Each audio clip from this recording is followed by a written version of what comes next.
सुप्रभात बच्चों, हिंदी कक्षा में तुम सबका स्वागत है। हम पार्ट 5 अक्षरों का महत्व पढ़ रहे हैं। हमने हमारे पिछले कक्षा में ये जाना कि अक्षरों की खोज के साथ एक नए युग की शुरुआत हुई। तब से मानव को सभ्य कहा जाने लगा और आदमी ने जब से लिखना शुरू किया तब से इतिहास आरंभ हुआ।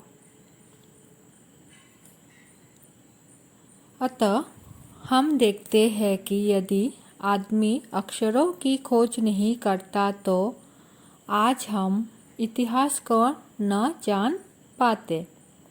हम यह न जान पाते कि पिछले कुछ हजार सालों में आदमी किस प्रकार रहता था, क्या क्या सोचता था, कौन कौन राजा हुए इत्यादि। मतलब इतिहास को हम जान नहीं पाते तो हमारे पिछले कुछ हजारों सालों के घटनाएं भी हम नहीं जान पाते। अक्षरों की खोज मनुष्यों की सबसे बड़ी खोज है।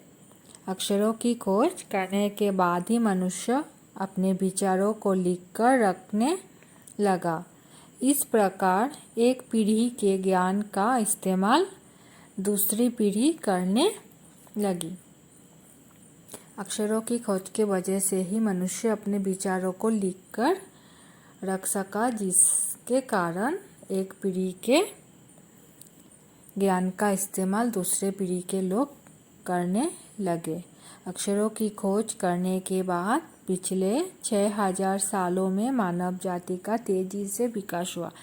अक्षरों के खोज के बाद मानव जाति का विकास बहुत तेजी से हुआ है, क्योंकि मानव जाति के पास क्या आ गया? अक्षर, जिसके वजह से वो अपने विचार को एक दूसरे तक बहुत आसानी से पहुंचा पाए। ये महत्व है अक्षरों का और उनसे बनी हुई लिपियों का। यही है महत्व अक्षरों का और उनसे बनी हुई लिपियों का। अतः हम सबको अक्षरों की कहानी मालूम होनी चाहिए।